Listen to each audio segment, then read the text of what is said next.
Well, well, yeah. I mean, No, adulting, man. This is what the Goofy movies are about. it really is, man. And that's yeah. Let's jump right into it. Let's do it, man. Let's get all up in this. Do you have a lot of notes or no? I am not gonna lie. I have my mental notes. I guess just like that much. I want to just talk about this because I picked up a lot on it that I never thought I was gonna pick up on. That keep in mind, like I said, I've seen the Goofy movie since I got Disney Plus. I've been watching, so yeah. I've got it down. This time around. All right, let's do it. Let's get started.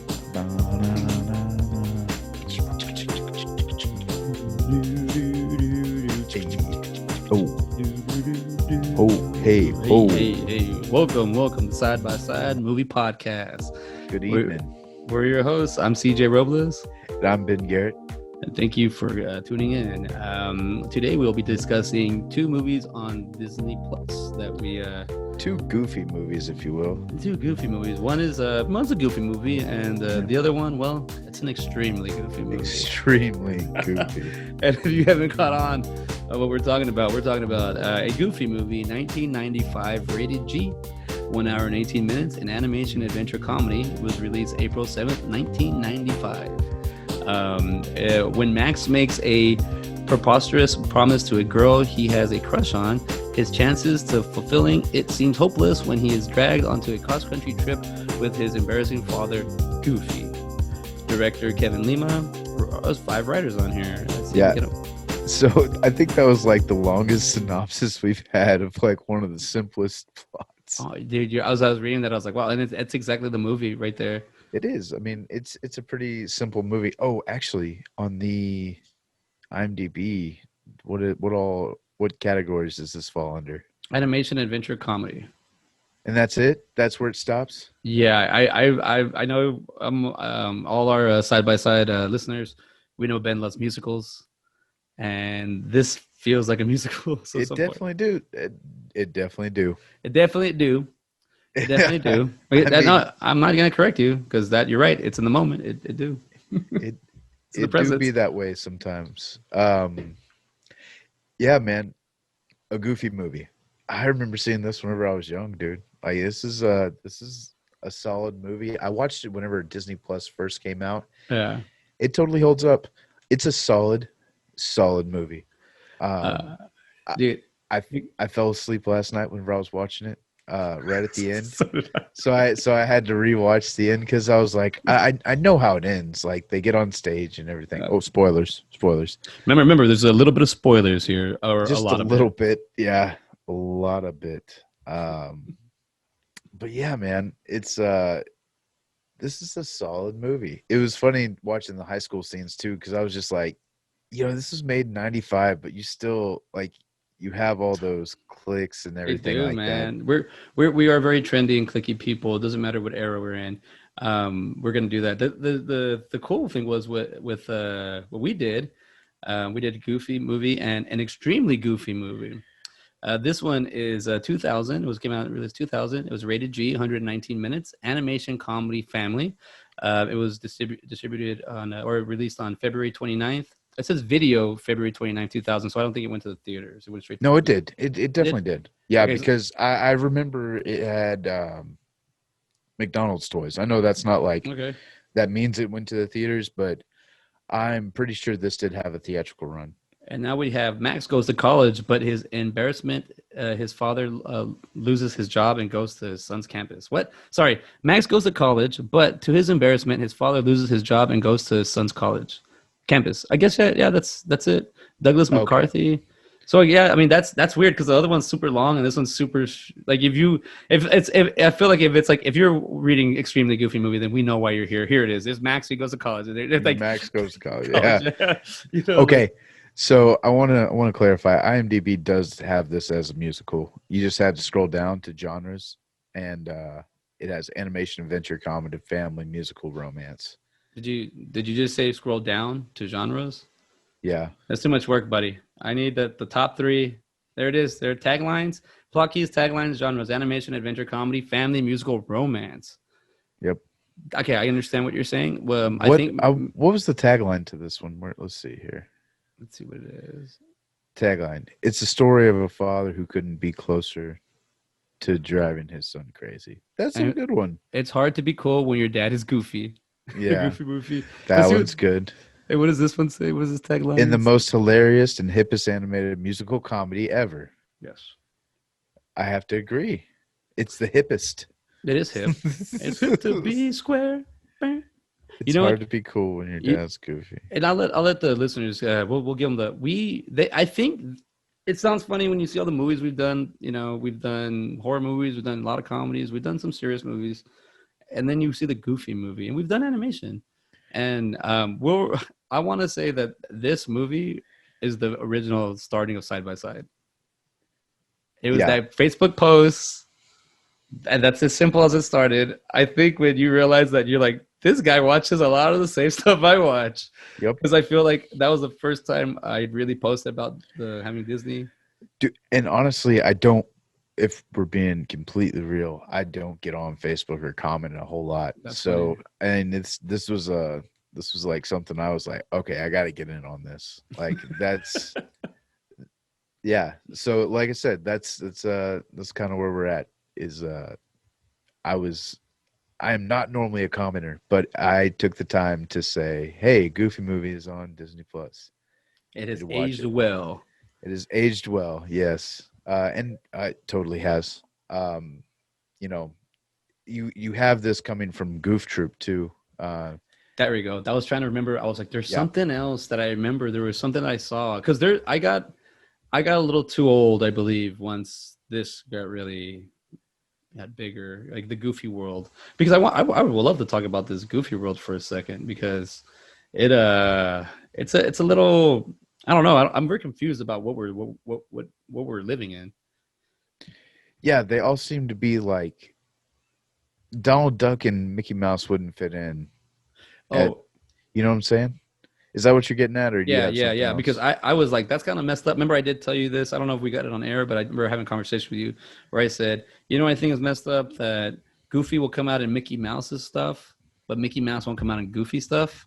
Mhm. Which I think I'm like that pop is prick or whatever, you know. And by the way, how old is Disney? Disney. How old is Mickey now? It's like 72 or something. Isn't he like an old man? Yeah, I mean, from his first Yeah, when appearance? his first concept. Dude, he's like 100. So and it's crazy that he's Because I still think it was like he may be like 90. so around there, right? Yeah. It's just weird that he's 90 years old and he's still like talking to our children. But is it like a 90-year-old, or is it because it's obviously not Walt Disney? It's Walt Disney creation, but it's clearly it's a brand. It's a business. South Park really dubs down on it. Goof Troop is a animation adventure comedy TV series from 1992 1993. The classic Disney character Goofy is a single father raising his son Max in Spoonerville. Pete, a frequent antagonist from the old cartoons, lives next door with his family. So see, Pete's a cat, right? Or is he a dog? Hey, Goof. Hey, Goof. Isn't he a cat? No, he's a dog for sure. What the hell kind of cat? What kind of dog is he? He's a short ear. Come on. I'm gonna Google. Is he a dog? No, I'm pretty sure he's a dog. Pete is. Let's see. Is created Walt Disney. Pete the cat. That sounds so stupid. No, Pete the kitty is the one that's going on for now. Pete, there's a Pete the kitty. Let's see here. Let's see. What is he? Goofy. Hey, they're all dogs. Okay, I didn't watch the whole episode, but I saw like the very little bit of Goof Troop, like the first couple scenes, and they have a cat. Like he can't, and Pete's in that. Pete can't be a cat. Okay, so he's a dog. I guess you could have Pluto and Goofy. That does make sense. That trips out too. Like Pluto, kind of like. I mean, back in the day, I don't know anything much about Pluto these days. I don't talk about him much. I do. I remember watching Goof Troop because I remember watching it on Disney, but I don't remember any of the episodes. But this is. I mean, I'm also going to bring up because the thing that cracks me about this movie are the memes.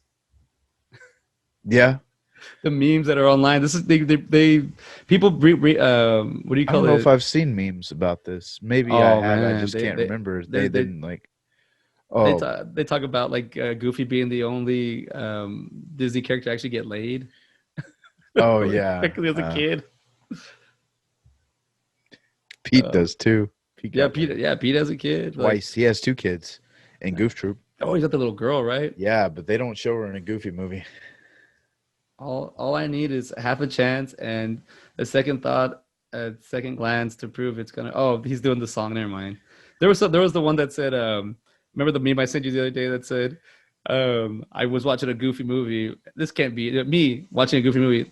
This can't, or There's something about it being goofy. And yeah, this can't be any. There can't be any goofier than this. And then watches extremely goofy. wow. It goes, Mother of God. This is extreme goofy movie. I'm sorry, I'm totally butchering that meme, but I loved it. The, I loved your rendition. That you know, that I liked it way better. I'll work on it. And I'll put a thick accent on there, and it'll Oh come out no, really don't. It's perfect. So- What you have is the thing about these movies, there's a real seriousness to it in the sense of the father son dynamic. Yeah. You oh yeah. you get to see I do remember Goof Troop now. He was real little. Max is little in this one, right? Mm-hmm. He's in the movie. He's a little bit older. Yeah. So in the movie, my best guess in the first one is he is like a freshman in high school, freshman or sophomore, and then you fast forward a couple years, and then you have him in college. Because I don't foresee him being like a senior or anything in a Goofy movie, Yeah. but I could be wrong. But yeah, no, Goof Troop, he's considerably younger. I would say he's probably like 12 in Goof Troop, and he's probably like 15, 16 in a Goofy movie. So Bill Farmer is Goofy, and he plays him in the show and in the movies. Yeah. So he's the I don't know. I think he's the original. Is he the original Goofy? Oh God, no. He's not. No. And so he does a Goofy, and then it says here in Goof Troops, Dana Hill, Max Goof. She plays him. That makes sense. She's the daughter in They don't- she's a daughter from I think European Vacation. Yeah, National Lampoon's there. But she passed away in 96 at 32. She was real young. Oh yeah, I knew that. She had like I think she had like some kind of disorder. And I would even talk about I don't know if we brought her up in the South Park universe. It's Matt Trey, and then Yeah, the third. the third is a female, and I wanted to. She passed away in 2000, something like that. So I we'll look into it. I know. I think it was suicide. Yeah, suicide. And I remember her story. I mean, I'm sorry. I want to say her name. I think her story was something to do with her not getting roles or something like that, or her. I forgot, man. But I remember when we talked about it. I remember we brought her up, but I didn't look into it as she has more of the. What is she? She was a bunch of voices. Yeah, Mary Kay Bregman. Yeah, she has a lot of voices on South Park. Yeah, she passed away in 1999. She's 38. Yeah. I mean, it's like, voice acting and acting. I think that's what people or celebrities or just actors are leaning more towards animation, because people had been doing it forever, the voice acting, but they didn't get the glamour like the other people, like a regular. So, but then they were getting money, they're getting paid. So people are like, well, I need money too. I don't just need attention. Well, how cool would that be? Is to like have everybody know who you are, but nobody knows who you are. Yeah. Like that's like being famous without any of the problems, There's in my scene, I mean, in the scene I was back in hanging out with in my first move to Austin, and you hang out the I don't know, it's just like these techno DJ guys or whatnot, drum and basses, I think what it's called. I had these roommates for half a semester or half a 6 months or something, and they had these guys come in from all over, play these DJ sets, and a lot of these guys, I got to know them by their first name basis. I never got to know them by their stage name. So we go to these places, these small little venues downtown, and I'd hang out because I'm just the roommate. I have nothing else to offer, just the roommate. But then I'm a party guy, so I easily slide into the party scene. And any dynamic, I'm pretty easy. You get alcohol, and anyone's fun and ugly, so it doesn't matter. But what happened is we're going to this event, and he has the guy's name is Andrew. And I'll give him a shout. I don't know if he's still DJing. This is a long time ago. It was like 2006, 2005-ish. And his name was he goes by DJ Chaos, I think was his name. And we were outside, and I was hanging out with him left and right. Like me and him were like more similar than the other two guys. So him and I would like kind of, hey, let's go walk around here. And I was just showing him Austin, just downtown. And we came back around, and a set had started, so we're outside chilling. I'm with the main guy, so we could go in and out as we want. I know it's like there's a line and whatnot, but then some guys come up, and these 2 or 3 guys, and they look kind of like the guys in the Goofy movie, the nerdy guys, kind of the Trek looking dudes. The Trek guys made it. They kind of look like him. I was like, oh, these are my people. So when they came up to us, they go, oh my god, I can't wait. Like, so we're 1 hour away from DJ Chaos. Can you believe it? Can you fucking believe it? Fucking DJ Chaos. And then they come up to us and they're like, hey, and the guy goes, I know, right? And I look at Andrew, and the guy comes up to him and he goes, high five, man, DJ Chaos is here, let's hang out. I'm like, dude, you just shook DJ Chaos's hand and you don't even know how he looks. Like it's like, like I was like, holy crap. And this guy's just like, yeah. And he has an act, I think he's from like UK or something, and he goes, that's funny, right? They call me I'm Andrew. And I go, yeah, I know you by Andrew. And he's like, yeah, but everybody wants DJ Chaos. And I was just like, he's like, but it comes out on stage. Let's go walk around. And I was like, okay, we're gonna have like burritos. But that was such a funny experience for someone to be like so excited. Like, I'm here for that guy. I can't wait to see him. When I meet him and I'm like, you just met him. Like, you don't know. I was like, it was weird. But to me, he's just a regular guy, Yeah.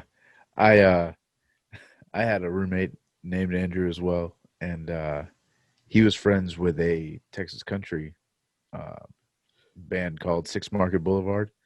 And so I knew this, and every time they came into town, he would go see him, everything like that. So there was this night that 3 guys came to the door and they were looking for Andrew, and I was just like, oh, they're just Six Market Boulevard. Like, I didn't know what they looked like. So they're like, oh, you want to go party with us? And I was like, no, but yeah, sure, why not? So we go to this people's apartment, and it's like conditions right now where it's kind of icy. Like, it wasn't the best weather. And so we're partying at the apartment, and I mentioned something about Six Market Boulevard, and they said something along the lines like, yeah, we're gonna go to that concert too. And I was just like, all right, so this isn't Six Market Boulevard. I'm just hanging out with a couple random people. That's cool. I mean, it still had a good time, and luckily we didn't get snowed in. Oh, that's good. But snowed in. Yeah. One thing. Okay, so I got a Goofy movie playing in the background. Bigfoot, just thrown in there randomly. I mean, but it's great. Like, it makes the plot go. It's not that's a completely random road trip moment. It is. As a kid, I loved it. I love Bigfoot. I love Bigfoot growing up. I even loved Bigfoot the monster truck growing up. We went to one rally. I got to see that in San Antonio when I was a kid. I was like, oh, things are huge. But Bigfoot is just thrown in there, and then Pete gets the stupid ass like grill and throws it in there. Hey, Goof. Hey, Goof. Hey, Goof. You gotta handle your son. I can't even do a good Pete. Oh, Pete, yeah, dude. I could do a Butcher one. The Butcher shows up all the time. I think that shows the difference in fathers figures. How Goofy. I mean, they work together. They're friends. They're neighbors. They work to each other. And now we talked about Goof Troop. They built it. They wanted to see what is it. Did they throw Goof Troop out there to see if there was a following, and then they said, "What? We'll do a Goofy movie, and then we'll do." So I think that Goof Troop was it had 76 episodes. It says 1 season, but 76 episodes. So it was fairly popular. Like I said, I remember it for sure. I couldn't tell you a specific episode that I remember or anything like that, but just watching like the very beginning of it, I was like, okay, this I remember all of these scenes. Like, yeah, it was very familiar. I just couldn't tell you.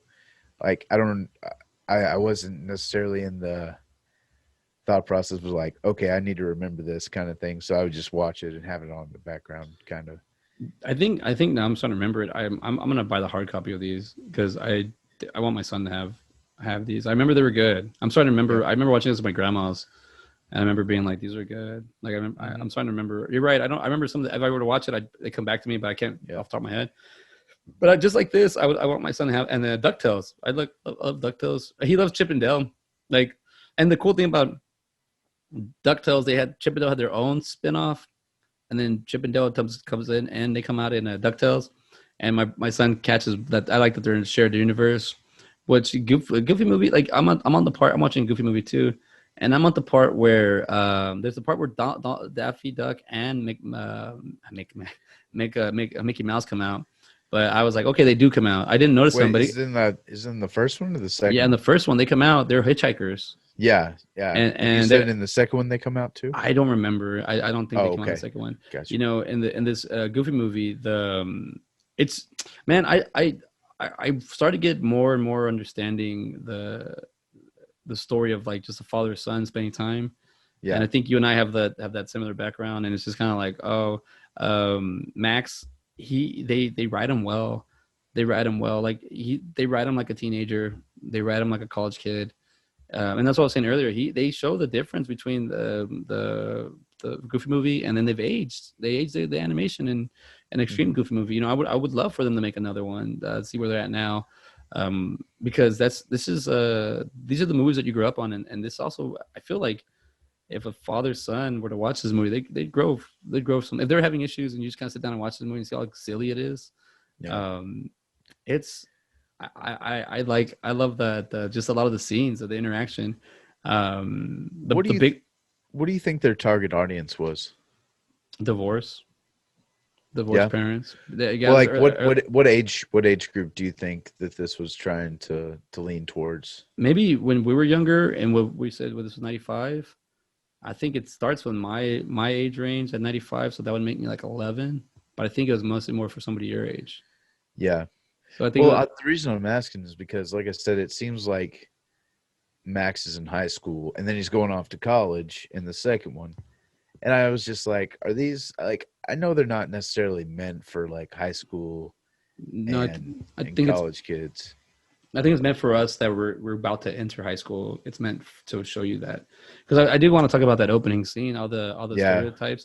I'm sorry, did you start a timer? I didn't do a timer. No, no, no, no. But I think we started. I don't know. All right, we'll We'll figure just it keep out. going. Yeah, We'll keep yeah, going. Yeah, we'll get there. I think. I mean, I like the high school scene, dude. The one thing I didn't catch was, so Max. Let's talk about Max real quick. yeah, He he's a go getter. yeah. He likes to do. But I forget the mother passed away or she divorced or. I believe so. Okay, Yeah, I think she she passed doesn't away. exist anymore. So Yeah, that's a hard thing. I mean, think about it. Goofy's a single dad. Like they could have picked Daffy. They could have did this to Mickey, but they went with Goofy. Um, and the high school scene, like that's a big deal because you're seeing Goofy and Max. You're seeing Max grow up and Goofy what he's reacting to it. And I guess he's trying to force himself in his son's life on the way out as like he's maturing. But you know, the opening scene where it shows all the like the musical, yeah, all the characters and everything. Like I like those stereotypes. It just shows all the. I mean, we grew up like that. You know, you have. yeah, I don't think you mean to be like. That's the thing about the generations that I think of. I think back then it was like you had to really like when I watch like shows like Supermarket Sweep. Do you remember that show? yeah, yeah. We've actually it's been on Yeah, Pluto, so I watched we'll catch it. I watched the Catch old it on one. there. I watched the new one or the old ones. The old ones. Yeah, so Yeah. you see, if you notice on the old ones that people have those big glasses and puffy hair, Hmm. and then they dress like that. They didn't. Nobody knew how to dress back then, and I see that because there was no really references. Yes, there were magazines, but not like there were now. There was no internet. There was no real TV influence. I mean, and then nowadays I see these younger people. When I was younger, my age, or even younger people, they want to dress like that because it looks like a cool thing. But that they weren't trying to do that look. They weren't trying to. It just came out like that for them. Where I feel like when you were a nerd and you were younger or in high school, you had to have a pocket projector because you need your pens in your pocket. You had a retainer because you were working on your overbite. You had all these things, classes, because you're going through it at high school. That's supposed to prep you for an adulthood. And they don't. People. I feel like a lot of people that go through high school think that's it, or this is the. I mean, you're young, yeah. Capitalize on your youth, but to see what I'm trying to get to is Max is his own individual in this whole movie, and I didn't even realize that he gets on stage by accident when he does the power line Yeah, impersonation. He does it by accident. Like then he goes with it. At the same time, he must have been practicing hours and hours and hours in his room. So that gives me to understand that he's dedicated, and maybe that I feel like I can relate a lot to the character. And maybe not then. As I was getting older, I was going through this, so I didn't really see it. But now as I'm older, I look back and I'm like, oh, I can relate to this kid. yeah. Like I can relate to this character, And Max is played by I think he is a good, well-known actor, voice actor. What's his name? Was it Martison? Yes, yeah, I think like Jason Martson. Jason Marston, yeah, because I got a friend named. Oh no, because there's James is Cyclops. James Marston from the.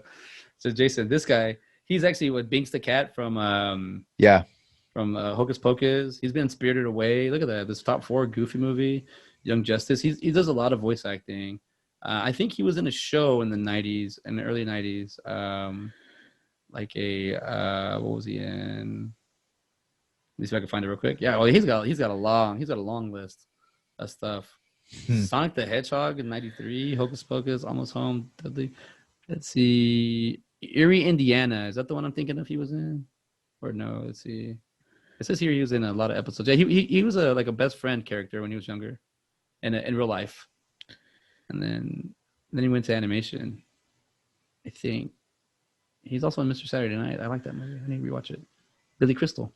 Anyways, this actor, I mean, he's got a very recognizable voice, but I think he plays him pretty well, Max.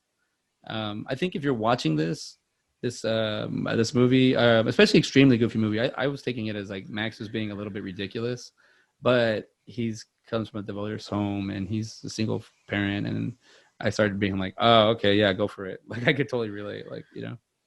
Yeah, for sure. I'm like I said, I'm in the middle of a Goofy movie, and it's like while they're on the road, and then it like takes a detour, and he's like jet skiing, and then they have a flat tire and stuff like this. There's a lot of On a randomness. roller I think the way the story goes. Yeah, it really kind of is. But I mean, it's supposed to be like a adventure story, I guess. That's what they're doing. What's Yeah, up? but it just like I said, it. Oh, look, monster trucks. Is it Bigfoot? Is it Bigfoot? That'd be hilarious. Um, no, man, this it's just it's crazy. It's crazy. Just this world that they build, and you buy into it. It's very easy to buy into it. You know, like it's crazy, but it's grounded at the same time. Like there's a lot of craziness going on, but it feels real, if that makes sense. Like it doesn't. I kind of it kind of transcends the animation as far as I'm concerned. I, Like the animation could be mediocre and it would still be good, yeah, be a great movie. But the animation is great in a Goofy movie.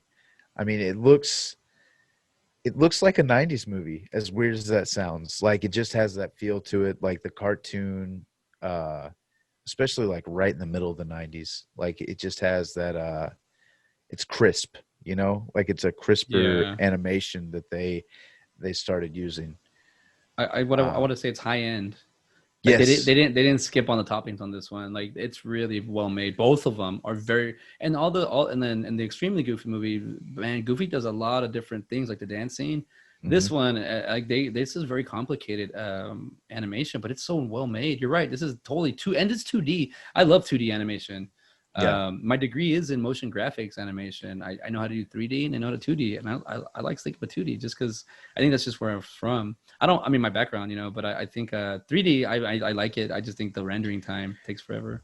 Yeah, and well, another crazy thing is like I was watching this yesterday. It's going on again, but I remember looking at the water whenever they're in like the rapids scene. I was like, this is pretty good. I mean, for like you said, a 2D movie and for 95 trying to get the water to look right. I mean, I feel like they did a good job.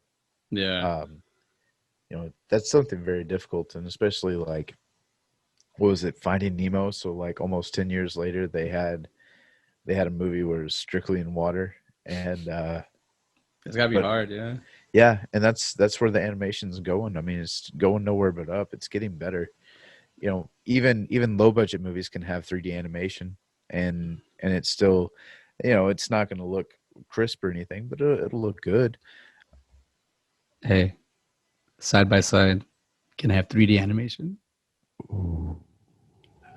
Don't tempt me. Do not tempt me. No. Oh, actually, I'll make one 3D. question. I noticed this earlier, but I just forgot to ask. Do the thumbnails that you normally have behind you don't They're have gone. any this? Yeah, we don't have any this week. We didn't have any last week either. Really? No, I'm not that I haven't made them.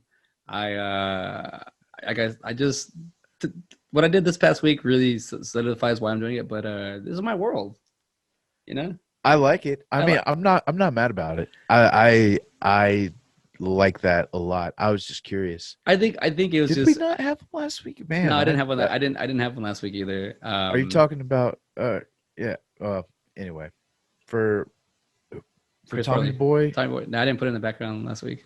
I can't believe I didn't notice that, dude. Hey, thank you. I cut my hair last week. Not playing. It's like, no. Yeah. I've been with it. I think also the fact that I like that this gives me because when we know with Mark, I feel like it's kind of like we're all kind of in the same area, and I feel like when I have that 3D, it kind of just makes me stick out. Yeah. And I like that I'm looking more like here, and also too, I was also like, we'll see. It's season 2. We're figuring it out. Let's Yeah. I don't want to put too. I don't want to put too much pressure. They're not hard thumbnails to make, but I don't want to put too much pressure to be like I got to do it. And, I think Sure. I think what happened too was because I tried to do a rewatch right now. They wouldn't let me export, and I think I just said forget it, and I just went with it, and then it let me export like ours. like I just said, oh, it's not letting me export any of them, and then I went to read it to side by side, and it did. I was like, I don't know what's going on. No, but I like it though. I like being more. I feel like it's more. I don't know. I mean, we did rewatch right now, and I put a background the other day, so it's whatever. I just kind of filling it out. Yeah. You can see my Ninja Turtles and my GI Joe action figures in the back, and then my X-Men and whatnot. But Your alien poster. oh, I love it, dude. I love it. I have I have my Michael Biehn Alien script signature, which now in retrospect, I should have totally. We talked about Tombstone. We did Tombstone on side by side. I should have just gone Tombstone. No, you're fine. We'll get there. Well, I get have there. my Alien backdrop. You know, I have my Alien. I mean, Ridley Scott is one of my favorite directors. So Man on Fire is a great movie. oh yeah. That's dude. Oh, okay, we can talk about it later, but it's the goofy movie. But I think with the animation with this, dude, honestly, I didn't even realize as an adult, as a child, and as a whatever young adult, I didn't realize that I love animation. Like it's always been a part of me. Yeah. And being like doing this podcast with you, doing a podcast with the Pun, and then with Mona, and then getting to know myself a little bit better is something that I enjoy. Watching I do the edit, so I'm listening to everything. I'm not trying to take anything out. I'm just trying to just look at myself and be like, oh, and there's things I'm noticing about myself. And I can do if you were to do like let's just do animation, I could totally do all animation because it's just something I was raised with. And man, I think now that I know how to do animation, and then I'm not a 2D artist or cartoonist, but I do know how much time it takes to put in there. And when I see these movies, and I'm watching a Goofy movie now, and it's the part where PJ and Max, they run into each other they're out in the RV, and just looking at it, there's so much detail. It's so beautiful. They don't have matte paintings back there. They actually do have like interactive scenes, Yeah. And it's so crazy how like to really think about like the amount of time it takes to put into this. I enjoyed this at the movie theater. Did you see this at the movie theater? Possibly. I definitely remember watching it at a very young age because I was like 5 years old. Yeah. And what's crazy is this is 2D, but it feels like it has 3D in it too, just a little bit. I don't know when they started messing with it. I know they started a long time, like in maybe the late 90s on 3D and 2D. Because South Park did cross it in the South Park movie. Toy Story was 95, so Disney had to have some inkling of what was going on over there. I can't believe Toy Story is 95, dude. Toy Story has aged kind of well, but kind of bad. But it's I guess because it's still aging. You're still, and that's kind of cool. Toy Story characters, they don't really have character development too much. No, they don't. But this, I haven't seen the fourth one. Man, I don't want to talk bad about it, but it seems very forced movie. Like they want, like they did Woody wrong, and I don't appreciate that. But I get the story. I understand what they're going with it. It makes sense to me.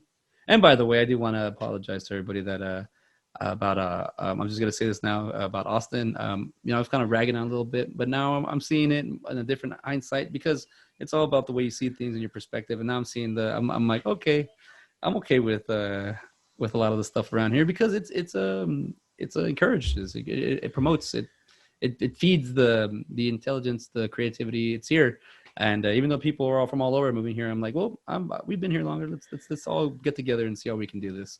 And that's why I see, because now I'm like, a lot of the stuff I see now on the internet it's a lot of animation, and it's all. I mean, I just go back to where my professor and looking around the camera. You're not gonna see this on the episode or hear it, but looking around at the camera, my professor told me that I need to get rid of those childish animation ideas, and they're all over the place now. I don't know who's wrong and who's right.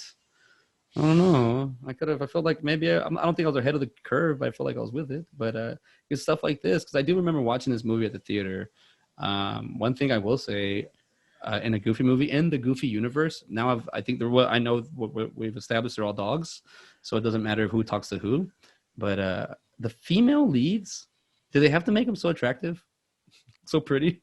Okay, cool. I thought I was the only one. Roxanne. Roxanne is smoking. Well, I think it's just like the innocence factor too, like the holding your books like that, and then you got the one eye covered. I think there was a lot of it was made to, yeah. She has as a Disney, I wouldn't call her princess, but a Disney female. I want to say her, and then the love interest in the other one. I'm like, wow, Goofy, the funny guy does pull hot chicks, so. Yeah, all you have to do is be interested in the 70s. Yeah, so that was funny. I've got up to the part where the Bigfoot hits, and the perfect cast. That's cool. Teach something to your son, hand it down. But Roxanne, she's played by Kelly Martin. She's the voice. This character is for at that time where the other Disney characters are at. Like, she was different. And her friend was a little nerdy, here it has a photo of her as was there. I guess they were creating her at the sketch, like the thumbnails. Let me see. Is it on the IMDb? I just saw. Yeah, she's right there. The creation of her. Oh yeah, she even has like kind of like a big nose, but like cute big nose, and she's got nice little shoes, and yeah, she's. She looks really. Oh, she was on the Parkers. Oh, I know exactly who she is. The Park. That's Stevie. It was a TV show with Monique. And what year was it? It was like 2000 to 2004. Let's see here. I don't remember. Let's see. Oh yeah, 99 to 2004. I gotta get the updated IMDb. So like I don't see 2004. Let's see. Oh, okay. Well, that's good. She's stayed busy. What's the latest thing she's done? Let's see. She did Christmas in Montana. She did a TV movie. She did a Haley Dean Mystery. I've never heard of this. What is this? A TV series? Cecil. Let's see here. Oh, she's the main actress in Haley Dean Mysteries. That's Wait, cool. we're doing Jenna. Is that who it was? No, I'm doing. What I'm doing? Were we doing the wrong person? Yeah, I'm looking at Kelly Martin as Roxanne. Who are you looking at? Oh, I was looking at the friend Stacy. Oh, Stacy. Jenna Von Oy. Is that how you say that? Yeah.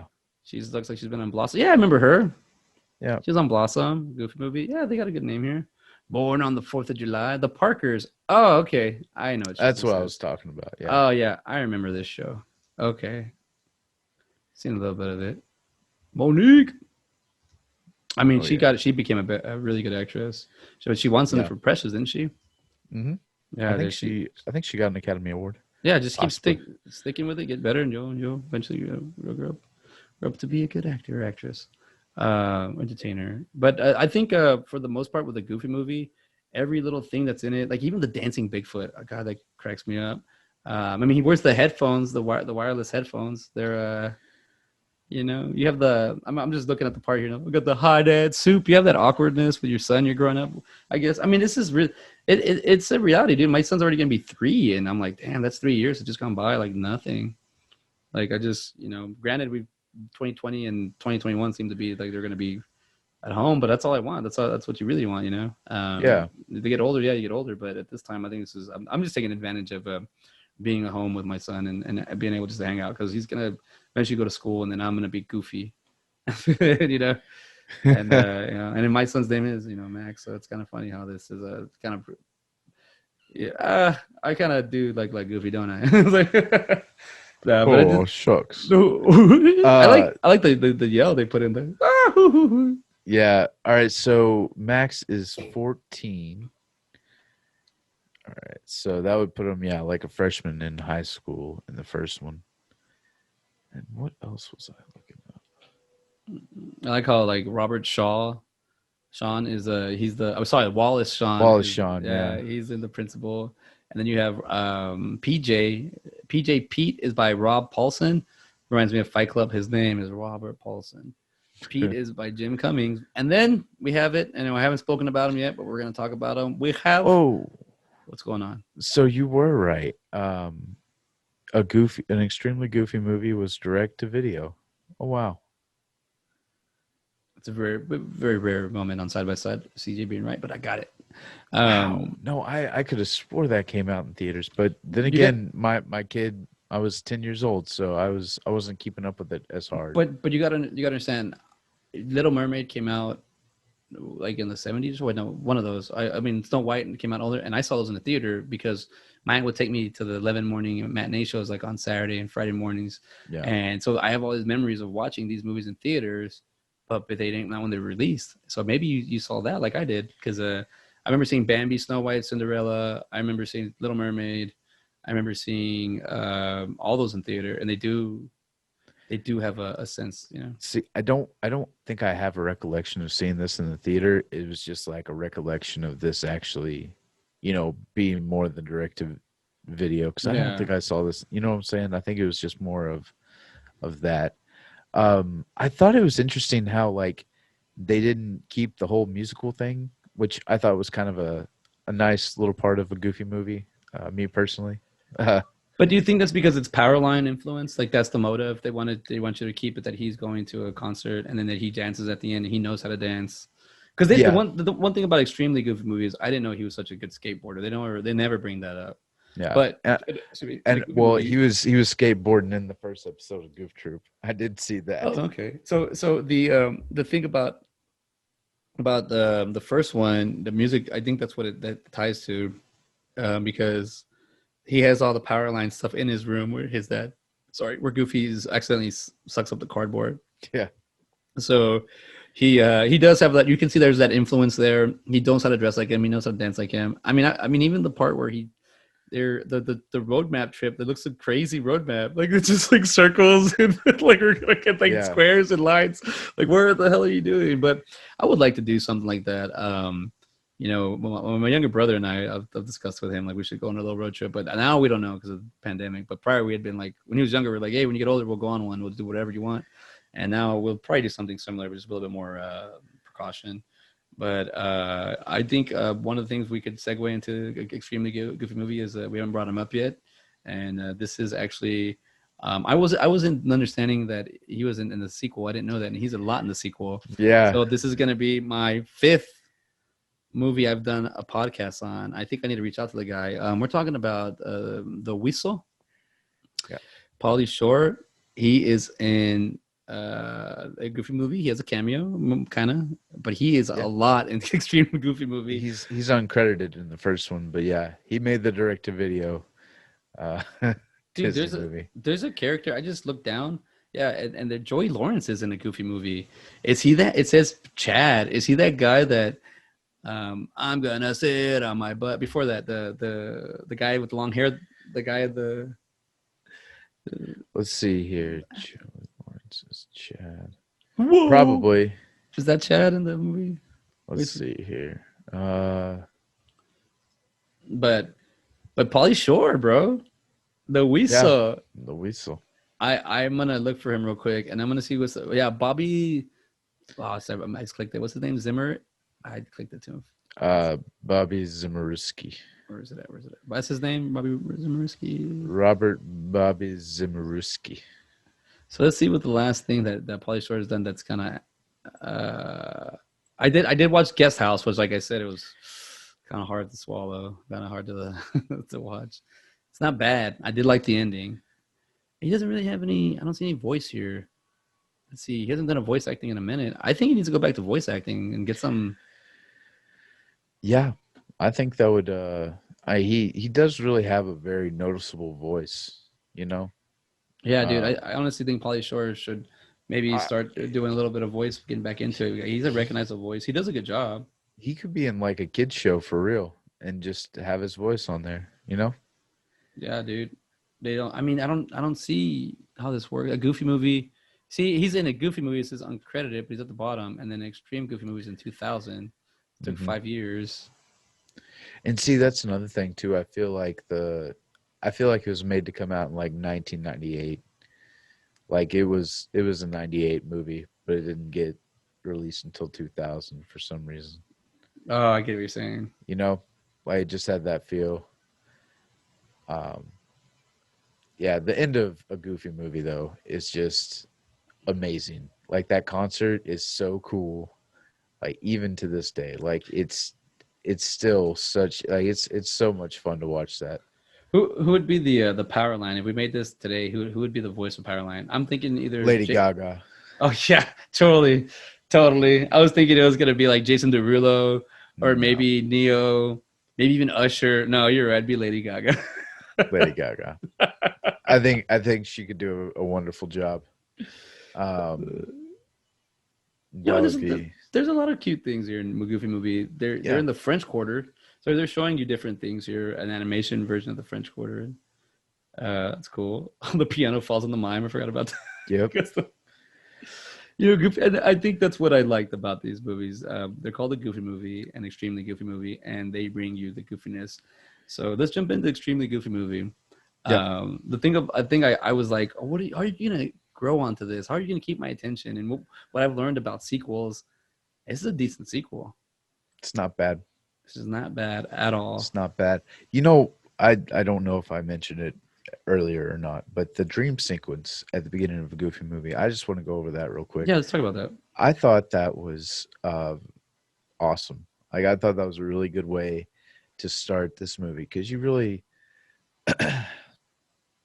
I mean, unless you watch Goof Troop, like you don't really know what's really going on. And so cuz this is almost like a continuation. This is like I think is what happened is it was popular. They didn't want to make any more. They didn't think it would make any more money, but then they made a Goofy movie and it turned out pretty decent. I don't know how much it made, but I feel like it made probably quite a bit if I had to guess. Oh, Goofy movie. Let's Yeah, see. Yeah, let's see. I got it right here. let's Let's see. see. Box office 37.6 million. That's Yeah, that's good. it was number 2 on its opening weekend with 6.1 million, held the number 1 spot only because of the Will Smith blockbuster Bad Boys that opened the same weekend. Oh damn! Goofy movie had to go up against Bad Boys, and he got second place. That's not bad. Bad Boys is Bad Boys. That was good. Yeah. Let's Um, see here. Did it say how much it was budget? I don't know. Let's see. It's usually I at the didn't see bottom. it. I No, didn't see it. doesn't say 18 it. million. So it made almost double. And that's pretty impressive, honestly, for an animated movie. Like Well, $18 million for an animation at and that in 95. I mean, 95, dude. That's a good turnaround. I mean, I don't know how long it took them to do that. it was number 1 and number 2 for that's pretty impressive. Let's see here. Let's see, yeah, there's a lot of stuff about these kind of movies that you can figure out how they got to where they're at. Zumaruski, Robert Zumaruski. Hey, teach, guard this with your life. um, so with an extremely goofy movie, let me talk about that opening scene real quick. I think you're right. What you just said captures it, brings you up to speed. You really see Max not wanting to be like his father and not wanting to grow up to be like his father because Goofy's goofy. Goofy's supposed to be. It really does. It makes me. I want to know really what the writing was behind this, man. Because Oh, there was something on the what was it? It was about John Katzenberg or Kratzenberg. He And was it, the all right. The inspiration for the film came from Jeffrey Katzenberg, excuse me, the chairman of the Walt Disney Studios at the time, who was feeling distant from his daughter. He decided to go on a road trip with her, and then brought the two closer together. So that was the inspiration for it, right there. I actually have a road trip story that I want to write out. I have two of them actually, but one of them is one of them already wrote itself, and the other one kind of has makeup. But a lot of randomness happened on that trip. Hmm. Um, yeah, because who was it? Michael Eisner was he in charge at the time when this came out? The head of Disney was that? Bob Eisner, possibly. Well, Bob Eisner. I thought it was Michael Eisner, the president of Disney. I could be wrong. I don't know. Well, I've already been wrong today. Let's see here. Hey, this is side by side. There is no wrong or right. Man, your left, your chicks are your left and your right. The Disney afternoon. I mean, let's just talk about these the extreme goofy movie. Just the way that you get exactly what the title brings you. Extreme goofy, and I'm just amazed how like I love how they aged them. Pete just got taller. Max got taller. Good old Bobby shaved his head and got a piercing and got a belly. Like that's pretty cool. I've always wanted to see more of that. Yep. These guys going to college. Max just wants to. I think he's just an independent kind of. He does remind me a lot of myself, but not just me. Like, oh, that's how I am. I want to dance. No, about the part of like being a single parent. He didn't have any siblings, so there's no competition there. It's just one child. But come on, man, this chick, the artsy chick, she's even hot in this. I'm not gonna lie. Most of the animated girls on here are not terrible to look at. What the? Barrett, they just call her Barrett Girl in Cafe. That's her voice. That's her name, Vicky Lewis. That girl's cute. And then good old Goofy. I think he's gonna have another kid because he got that hot librarian. Ooh, Max could have a little brother. I mean, granted, it's like, oh, I mean, I'm 18 years older than my brother, so yeah, so it's about, it's about right. Goofy, so Goofy's he has a personality. I like. He's a dog. He's a dog. I like how they show his growth though, as just a character from when you see him. I have been watching a lot of the old school Mickey Mouse stuff, and the Goofy character is the one that they crap on a lot. Yeah. I mean, they might crap on Daffy Duck more, but he's more of the antagonist. You want him to get crapped on. Goofy's kind of just the cool friend that he gets crapped on and made fun of. But I mean, the thing I loved about was like they made this movie, extreme goofy movie. It's like a movie. I mean, it's got the montages, which I think are great when he's working out and he's reading the books. I know what I wanted to talk about with this movie because there was something to me on this one that I wanted to talk about, and it's a really good topic. I think that. I don't know anymore though because of the whole COVID and the shutdown and whatnot. But I graduated college at 33. Yeah. And I'd been going to college since I was like in 2001. So I was like a sophomore in high school. We're taking dual credit. I wasn't really the best student as in high school. I didn't just high school and then college. You can't do the same things because you're paying for it. And there actually people want us to learn and study. So the class clown thing doesn't really work, even though I pulled it off a little bit. But I'll say that by the time you start taking colleges, you start really seeing what's out there and what you learn. And if you never know what you want to do with your life, I would just suggest just start filling it with things that interest you or things that kind of turn your eye. Be like, okay. But going to school when I was 30, I was like, all right, this time when I enroll, I have to pick something. I have to get a degree and I have to finish it. I was just taking a bunch of classes, like film classes, business classes, writing classes, creative classes, every class that interests me. At first, I tried doing what the I guess the catalog would say, and I just got some classes. I was just like, I don't like that. I didn't have interest in those, so I'd go do other things. But also, what I did is when I went to the university, when I went to Texas State University, I flunked out my first semester. I took all business classes without not being a student. Like I after the first month, they told me like, yeah, you're failing, you're done. Like you're not gonna do anything. I go, well, I've already paid for everything, so I'm just gonna go through the motions. So I still went to class. I still lived in the dorm rooms. I still did all that. But what I started doing was, since I didn't really have to study for my classes, I started going to my other friends' classes. And one of my good friends, two of my good friends actually back then, Cutter Moore, my buddy's name's Cutter, Cuttr. I want to shout out, and Cody Ray. These guys would like always hang out, and they'd be like, "You want?" I just walk with them to class, and then like I see like 300 students. I'm like, "There's no way they're gonna recognize me." So I'd go in there with them, and that's how I got to take other classes outside of my curriculum that I didn't know that I was gonna find interesting. And I was like, "Oh, I like the," because when you go to the business building, it was very, and I understand now because my brain understands business pretty a lot easier now. So I was like, oh, they're very like, what do you need? Cut and dry. Like, what do you need? What's going on? Like, hey, we're a business. What do you want? Accounting? It's over there. You want financing? It's over there. What do you need? Come on. And you're like, I don't know what I want to do. It's like, all right, let's decide. Let other people come in. When you figure it out, come back. And well, I don't know what I want to do. Why? I started learning about on the university campuses. They have these things called the colleges, and that's like the College of Liberal Arts, College of Business, College of whatever, so media. So then I started going visiting the counselors at the colleges, and they'd be like, "Well, take these classes, check out these classes," and then I just started when I walked into the liberal arts. It's just, and keep in mind, everybody's liberal arts is supposed to be like this, I guess. In business, it's supposed to be cutthroat. But as soon as I walked in, they're like, "Hey, how's it going? Welcome. How are you doing?" Like, I was like, oh, I like that. That was kind of more, so that kind of helped me ease into English classes and ease into all that.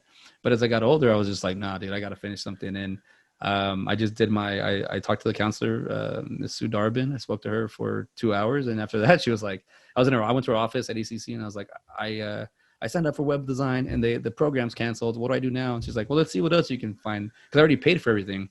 And the class didn't make the number, and school was going to start the following week. So I was like, what do you think? And she showed me animation and motion graphics, she was like, after talking to you for a couple hours, I think this suits you. You should follow this. And I did. And I didn't know what motion graphics was, but now I know exactly what it is. And 6 years later, but like, I mean, I just went for it, just stick with it and tell yourself you're going to do it. And what I noticed with Goofy, he from the 70s was the last time he had even been in school. So he showed up, and he's kind of the guy everyone wants to make fun of, but he's older, but he's their first son. I don't see any problems with that. I don't see any issues with him doing what he did. No.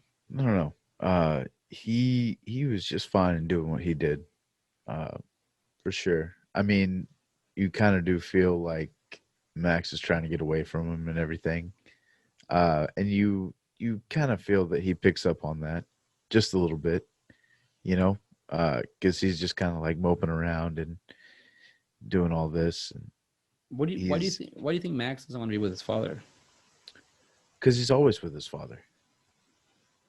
I took it as, okay, go ahead. How do you take it? Like, I was just thinking that he's always with his father. He's always there. I mean, even from a Goofy movie, you see that his dad is very close with his son. And so, you got to imagine that from a Goofy movie until moving out for college, that's 4 years if Max is 14. So yeah, you got to imagine that Goofy hadn't eased up. I mean, after that trip in a Goofy movie, man, they're probably going to be closer than ever. And Roxanne was probably there for all 4 years. Where's she in an Extremely Goofy movie? She's no artsy beret chick. Listen, you don't bring sand to the beach. How many times have you heard that? Max must have taken it. I mean, dude, what I thought was kind of crazy is the Gammas were already the antagonists before you even knew who they were. Yeah. Like, I thought that was an interesting take. Like, they were like, we're going to beat the Gammas. Like, they knew who these people were. Even before they went to college, they are very, very interested in the X Games. I think it kind of goes back to what you were saying is like, once Max gets dedicated to something, I mean, he's very disciplined and not all over the place. And he tries not to be a klutz. I think that's a lot of like, he sees that in his dad. So he tries to be the opposite. That's the thing I'm noticing, because I think that's what it is. I think he's like, oh, my dad's Goofy. Like, that's my dad. Like, he seems like, but it doesn't seem like, I'm like, he doesn't look at the qualities that his father's like has. He just looks at the fact that I'm gonna shit on him and everyone else. That does bother me, because that is a supportive father there. He's there for him, and I think maybe for 2000, I think then this was like the new norm of getting out of like you wanting independence. But I think I see now, like, we're all kind of like millennials are appreciating their parents a little bit more. And when living at home, like I say, like, if my mom lived 30 minutes in any direction in Austin, I'd probably live closer to her just because she's right there. She's down the border now, so it's a drive. But like you can't just really just go for the day. I mean, you can, but it's really hard. But you know what I'm saying? Like if it's like she lived 30 minutes, I could just drive out there, hang out and come back, or I could just live there. I don't know. To me, it's like, dude, I don't care. Like it is what it is. You only spend so much time with your family members, and if you have good memories, might as well keep making them, Yep. I totally agree. That's what I do. To me, as I watch the Extreme Goofy movie, it's a lot more layered than I was expecting. And now that I'm talking about it with you, it's like, yeah, because Max I just think he's like more like he just in that opening scene, like I don't want to be like my dad. Yeah. And then I'm like, but I guess he just wants it because think about this. This is 2000. So this is like, if you look like a dumbass and you're a dumbass, if you look like you're cool, then you're cool. But what we find out now that we're getting older, like it's all bullshit. Mm-hmm. It's all bullshit. Everything's all speculation. Everyone thinks that there's something, their images or the social media trying to put your best foot forward. It's like, it's stupid. But I mean, I do it too, so I'm not gonna say that. The Brad upper crust of the world. Yes, and that's the Bradley upper crust the third. They really picked on that on the. I mean, even the van is Bobby's van, the hippie van. They're going to college in, and like this was what I guess in the mid '90s people did. A lot of friends went to college together, and I think as they got older, I started seeing more movies where there was friends just going on their own. And then having to go back and hang out with their old friends, and they're like, "Oh no, I can't get along with my new friends and my old friends." And that is kind of hard, if you have to be in two worlds, but you can make it work. If you're the same in both worlds, then yeah, you can make it work. If you're different in both worlds, it's gonna be hard. Dude, I had quite a few people. Well, not quite a few. I probably had like 2 or 3 friends that came to the same college I did after high school. They were like 2 years younger than me, and yeah. They actually ended up joining the same fraternity that I was in and everything like that. It was actually kind of nice. Dude, I wasn't a fraternity guy, but I was the guy that they tried to recruit, so I get invited to a lot of parties, so I'd go. Mm-hmm. But my friends that I grew up with, they ended up going to Texas State first, and then I transferred in. They were all the same age, so I transferred in. And those guys had their own agenda. They had their they didn't want to go the CJ path.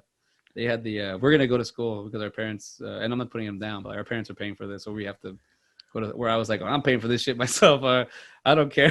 Like, I feel like the wealth of I got from life experiences. I mean, you still got to go and do this stuff. You can't just you still got to go and figure out life and stuff. I think that's more or less what I was doing.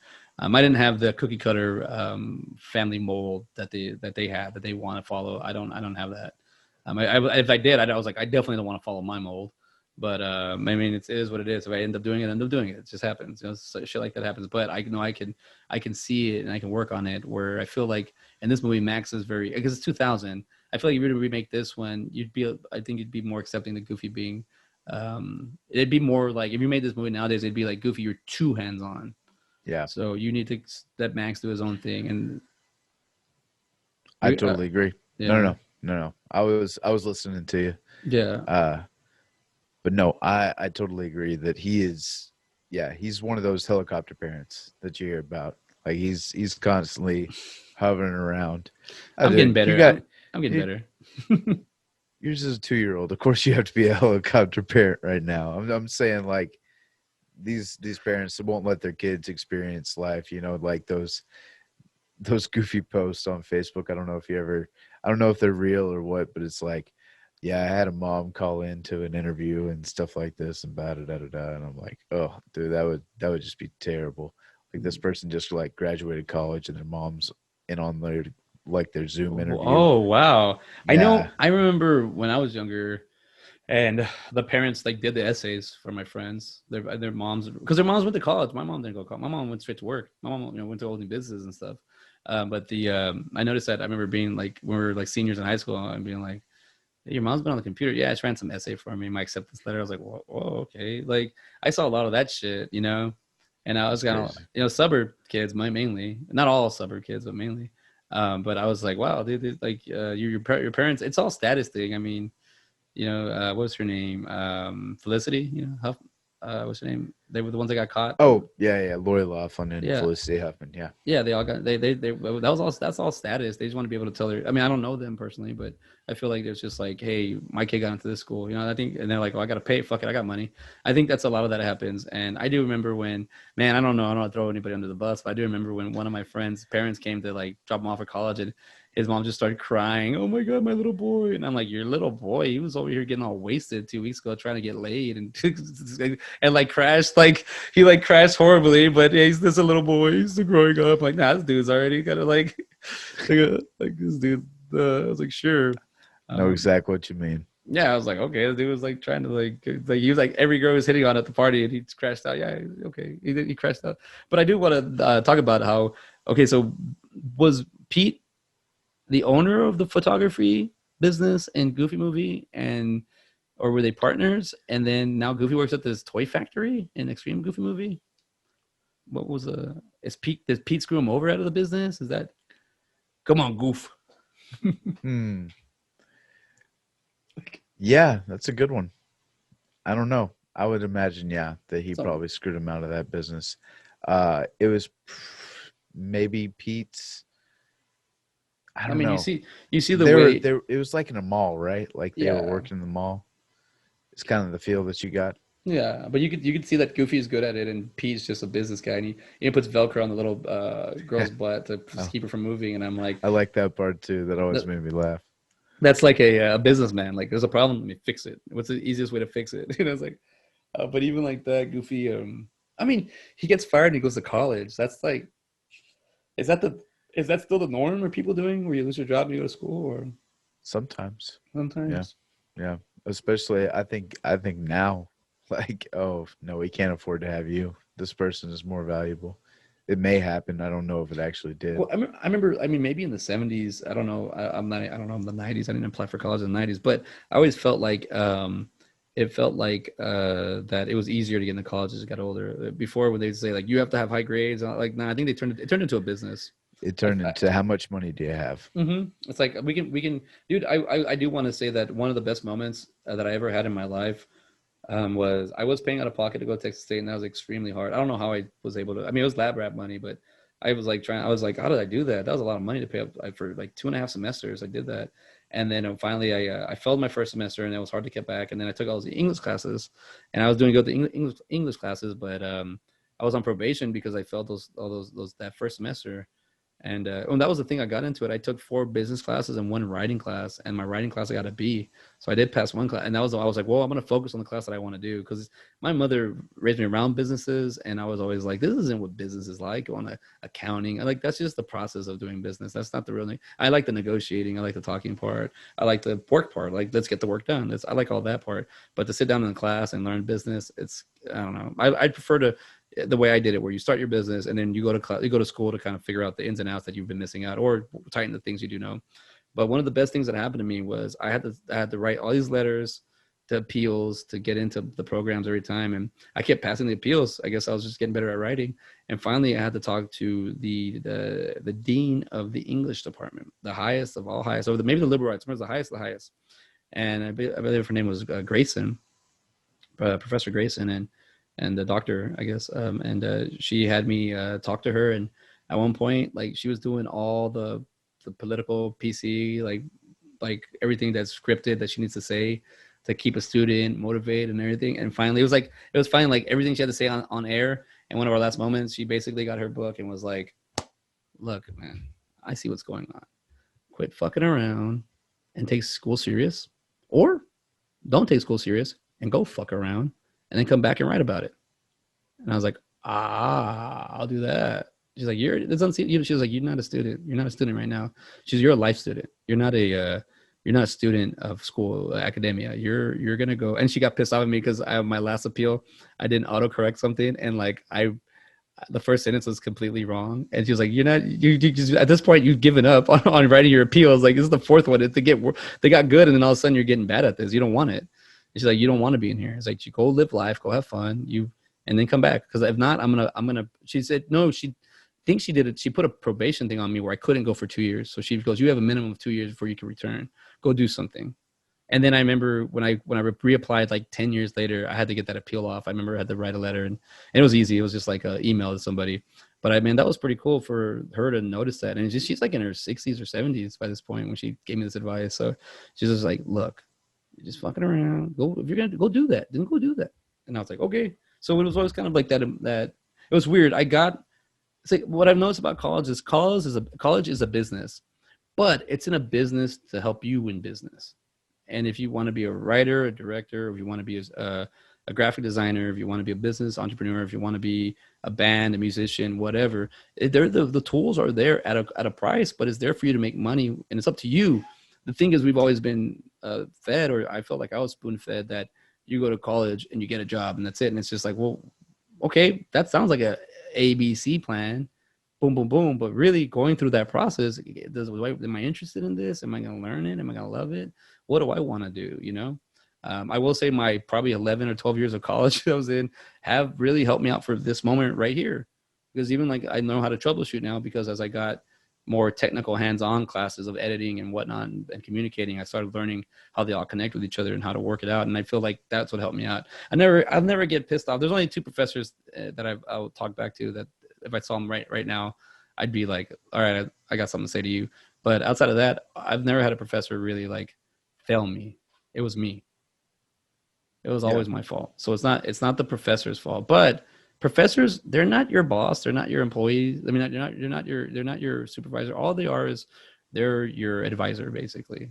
They're just there to help you help yourself out. So if they give you an A, you earn that A, and they'll give you reasons why. And if you got a D, you earn that D, and they'll give you reasons why. But it's up to you to decide, like, what you're gonna do with it. I learned at a very young age. I took a dual credit class, and my high school teacher that was a professor, he was the one that really he showed me Oz. Like he showed me the behind the curtain at a very young age. And when he did that, I was like, I did not know this. I did not know what I did. Was not aware of this. Long story short, I took history dual credit my senior year, first semester. Second semester, you took economy. I took it, and dude, I was paying John Garza to freaking do my paperwork for me. I paid $20 and he write out my essays. And I was just good at like regurgitating. I was good at taking in information in class and then regurgitating it, but I never studied or did homework. I just, whatever I got in class, I knew I could save, memorize. But I went and I was looking at you get your high school grades and then you get your dual credit grades, like through college. You get high school and dual credit through college. So I went to, it was like the last week of high school, and I went and I got my dual credit grade, and it was a B. And I was like, what? You gotta give me a B? I should be an F or a D. Like I barely, like John Garza barely got me over the hump, which I found out now research papers are something I like doing and they're easy, but I was intimidated by them at a young age. So I went to go talk to Mr. Lamb, and a shout out. And I was talking to him, and long story short, I'm like, why? I didn't earn a B. I go, I earned a D. He goes, nah, you earned a B. And I go, what do you mean? He goes, you see this red pen right here? I got in my pocket. He pulled out a red pen out of his pocket protector thing. He goes, this is, at the end of the day, this is what I say you get. He goes, you showed up to class every day. Clearly you don't study, but you make an effort and you're kind of likable. And you made me really understand. I mean, you understood that you were struggling, but you didn't give up. He goes, you didn't miss any class, and you weren't hard to miss. So remember, it's dual credit, so high school and college, it's mixed at once, but it's taught at the high school campus. So I was like, okay. And then he goes, and then I found out later that he gave a student that really wanted like 100, like, oh, I need 100. Like they got like a 93 or 94 like overall grade, and that student like got pissed off and like tried to get him in trouble and all that stuff because it affected their overall GPA. They wanted to be number one, and this got him like number 2 or something. But he was also like, I remember him when I talked to him, he was like, red pen. Like, don't tell me, don't be calling me on my days off. Don't be calling me on my weekend. I don't want, like this student was calling him and be like, well, I saw you did this, but I was, and he was like, it's Saturday. You need to leave me alone. Like, like, and the fact that I didn't do that, that he was like, you're going to be. So when I saw that, I realized I was like, yeah, dude, you can buy your way or I can earn it. But it was, what I'm trying to say is like, I might have not earned that B, but it let me understand that you can still pass. You got to make an effort. Dude, my dual enrollment I think, cheated me just a little bit because I had economics, and it was in a classroom. It was just like a computer lab, right? And all we were just all in like a circle, and we had like a sub that would supervise the class. Like they would like interchange out subs and stuff like that. Like it was the Wild West. So what we would do is one person would take the quiz, get the answers, and then everybody in the class would have the answers. And then we would just go that way. So I learned nothing about economics. Uh, Dude, but got that credit though. Didn't have to take it. And that's pretty odd. I had the same thing. My yeah. economics teacher was, but he was the permanent professor. Now He my was government teacher was a gentleman who thought he was an alien, or claimed he was an alien. His favorite country was Cuba. which is an Uh, illegal alien, duh. It's like- no, no, no, no. Uh, oh, this is Cuba before we opened it. We were still. yeah. Oh yeah. So, Yeah. so he was liking it back then when it was. It was like 2008, something like that. Yeah. Dude, I mean, let's see that dual credit. I had that. We had one professor, and that was cool. You know what? He was a. It was just. It felt like they just said, "Hey, we needed somebody to teach this class." I mean, it was the same thing. It was a permanent sub. He was there, but the last like 2 or 3 weeks, dude, I learned a lot from him. Like, I talked to him like just normal, and he was like, "All right, whatever. What do you?" He told me a lot about stuff, and I'm talking about this is pre-internet, so he was just telling me like stuff that he read or people he knew, and I was like, I've always done this. I've always, older people, I find them intriguing if you've done something, not if you're just like, I'm older, I'm in charge, you listen to me. No, that don't Yeah. work. That don't work for me. But respect me. I'm like, well, respect me. But he was very cool. And dude, all the shit I learned like in that semester wasn't even anything to do with economy, but it had to do with a lot of stuff with life. I didn't learn the economy until I started buying stuff that needed that, and then I realized, oh, this is how it works. Once and I started working more, I was like, okay, this is the economy. Dude, last week I had some stocks that just shot up, and then they went back down to. It was I was up like, what's up? Go for it. Oh no, like they just like shut up and then went back down to. It was higher than what I started with, but yeah, man, I was It was almost like a 300% gain. Were you supposed to sell? Point. Were you supposed to sell? No, I don't think so. I think it's more of a long-term investment. It's not a short. Me too. A short time having that. It'll be worth something for sure. I have one that just did that and it jumped up tremendous. It was 200%. And I'm still holding on to it, but I know exactly what you're saying. Cause I was like, wow, I sell it now, I'll get some money. And then it freaking just dropped. I was like, I guess I got to hold it. Yep. Man, I'm all right with that. Yeah. I'm looking at the part with the dorm room, man. Like it shows PJ in his underwear. It shows Bobby in the girl underwear. Like it I mean, do you ever wonder why we're always wearing gloves? Like, yeah, he brought that up. Yeah, that's a cool freaking. So they wear gloves. Yeah, those aren't their hands. Those are gloves that they wear. Are the Disney characters, are they ahead of the curve? Are these disposable gloves? Are these gloves that they just wear all the time? I don't know. Were they not trying to pass? I mean, they don't want hair on their food, so they wear gloves. So they're dogs. Yeah, that is kind of. There's a. Why do they work? He brings it up in the movie. That's cool. Yeah, that's why. I mean, my dad going to college and me and younger, it'd be like this. It would totally be like a Goofy and Max. But with me, if I were to go back, I'll be really old. How about my younger brother, Bobby? If I were to go back with him now, oh yeah, it'd be like the Odd Couple, and I'd be the one showing up, all stupid, and he'd be like, "God damn, that's my brother." I mean, I do the fact that Goofy does get that hot librarian too, and he does have moves. And let's talk about the characters that are in this movie. Now we saw the transition come over from Pauly Shore and Pete came over to Jim Cummings. Oh, Brad Garrett's in it. He's Tank. We have Brad Garrett. Hey Raymond. When I heard this is before he was Brad Garrett, right? Hey Raymond.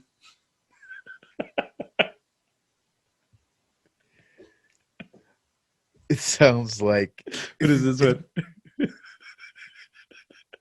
Who's that one? Oh man. So it sounds like the Simple Jack version of Brad Garrett. Oh, did I go full? Did I go? You went three No, quarters. hold on. Let me see if I used to do this all the time, man. Hey, Raymond. No, hey. I'm actually like annoyed with the Brad, not Brad Garrett, but the brand. We're in Vegas last year before the pandemic, and we got watch Brad Garrett tickets, and then he postponed it to the next night. But I was like, oh well, I got these open micers. Then I paid all this money. I thought I was getting Brad Garrett, but yeah, I'm not upset with him, but I need to see what's going on when I need to watch my Brad Garrett's live. Apparently, he was a TGI Fridays waiter for a long time. Really? He's tall. He's like 6'7", 6'8". He's a tall guy. Apparently, his story is like he was a. Let me see if I can figure it out real quick. He was a TGI Friday like waiter, and he just did it for a long time, and then he broke out. But imagine that guy you waiting at the table. That big ass dude shows up. Oh, so you're gonna have the shrimp scampi? Good choice there. It's like, I gotta work on it. I don't think that's how he talks in real life, CJ. Dude, Brad Garrett does sound like that. Have you ever heard him sound? Yeah, but he's not as exaggerated as he is in Everybody Loves Raymond. Oh, no. Have you heard him do interviews? He sounds like that. It sounds exactly the same. All right, do it again. Let me get. Again, now I'm on the spot. Let me get an ear for it. Yeah. No. Now, see, now I'm already out of it. Now you're gonna make me do another voice that I'm not proud of, and it's not. No. All right. No. Go for it. All right. Sorry. Let me look at him. Let me look at his picture. Okay, I got his photo right here. He is 60 years old. Wow, that's cool. Okay, Raymond. Everybody loves you. I'm looking right at you. Say, now I can't even do it. I gotta do it like I gotta. Maybe do a little Pacino. So, all right. Hey, maybe do a little Pacino to warm up. Oh, okay. Oh, we got here. See, man, I can't even. I've been not doing Al Pacino because I've been messing them all up. So now I gotta embrace them. I gotta get better at these. But Brad Garrett's. Hey, I stand here at 6 feet 8 inches. He's 6.5 feet. No, I can't do it anymore. It's horrible. Sorry, Brad Garrett. I'm butchering your voice. It says here, his distinctive deep voice. Here it is. Garrett is noted for his imposing height of 6 foot and 8.5 inches and his distinctive deep voice. Come on, Ben. He's got a deep voice. Oh, you come on, CJ. It's a little better. It's better than mine. Do it again. Do a. Not that I was doing my impression of you. Oh, dude, you can't do an impression of me. That's too left field. Let's see. Let's see real quick about Mr. Brad Garrett. I want to see this TGI Friday. He talked about it a lot. I remember seeing a lot of interviews back in the day where he was talking about TGI Friday, working there. Or whatever, we'll see. But he's in this movie, and I think he does a pretty. I mean, this is before I didn't even know. Yeah, I didn't even know that was him. Honestly, you couldn't tell? No, dude, you're messing. I probably just wasn't paying that much. I was just like, oh, okay. One thing I have done, especially what I did with Soul, is Everybody Loved Raymond was 96, so he was already famous. So, what do you call it? One thing I have noticed is on, like we did Soul, I wanted to find out who the Tina Fey character was, and I didn't find out to the very end. I was like, oh, it's Tina Fey. This is what I did with this one too. I honestly thought that the character played the Bradley character. I thought that was Greg Kinnear's voice. It's Jeff Bennett. Let's see here. And I thought he sounded like Greg Kinnear. I thought that was him. And the way the character looked very Greg Kinnearish. So let's see. Come on, the thing's not uploading. My internet's not working. Mine either. Uh-oh. The internet down? We're still recording. We're still here. All right. Hey, it's like my internet's not working at all. Like I gotta stick with what I've had. So let's see. We did let's see, extremely goofy movie. There's no budget here. I wonder how much video to mine just started. It's good now. All right, here we go. Mine did too. Cool. Oh, he's from Houston, Texas. H-Town, born October 2nd, 1962. Yes, he's worked on Enchanted, The Penguins of Madagascar, Johnny Bravo. He's been there. 558 credits as an actor. God, I want that so bad. I need to get started more and more. I gotta do more. I gotta do more. That's it. Everybody listening to could tell. Just tell CJ, shut up and just start making your own shit, and then you'll get hired to do something else. But man, this is. I honestly think that just by seeing the animation, seeing the story, seeing the way the characters were actually physically aged in this movie is awesome. I just it's exactly what I wanted. How would it be to date Goofy? That's exactly it's that what's her name? Lisa is her name, the character? I think so. Like the way she like how would Lisa date Sylvia? Sylvia.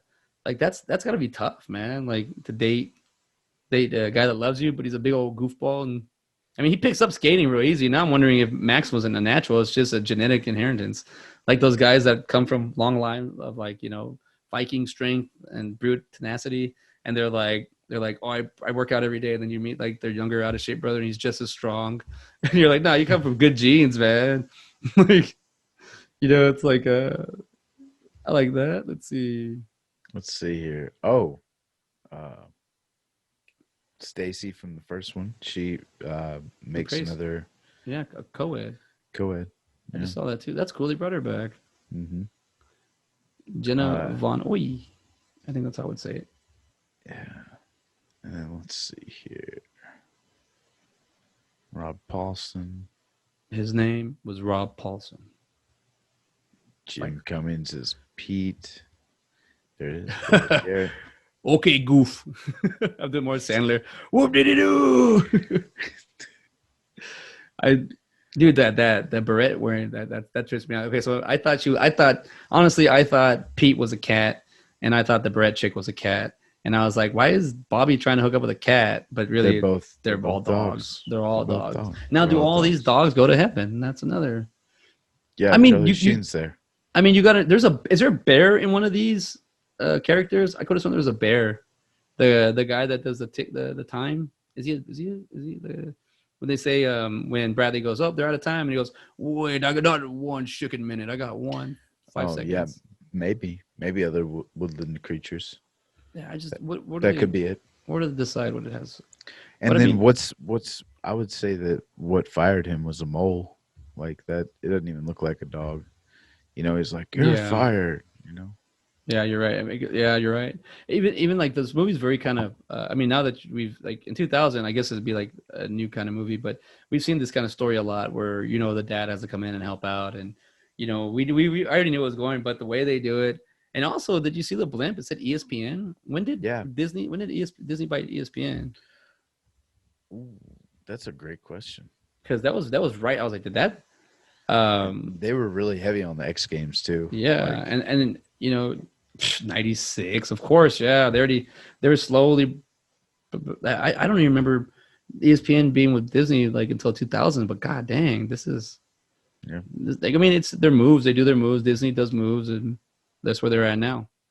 Yep. How about I don't even know what we're gonna talk about. We'll talk about this at the end. I don't really know how long we've been going on, but even I want to talk about the second Bigfoot. Bigfoot has a kid? Either that or he's shaved. And he's following him around. No, the Bigfoot from the first one was way bigger. The other one, he had a hat. He's a kid. Did they give Bigfoot a kid in this? I guess so. Made in college. You're right. I should have wrote that down. That was a topic I wanted to bring up. That Bigfoot goes to college. Dude, that'd be a great movie. Bigfoot goes camping is one of them. Bigfoot goes to college. That'd be another. How do you hide this Sasquatchian, Sasquatchian? Dude, I mean, even just by watching Extremely Goofy movie, this seems like I'm gonna watch it again, especially with my son. Yeah. This is a good one, man. They're both good back to back.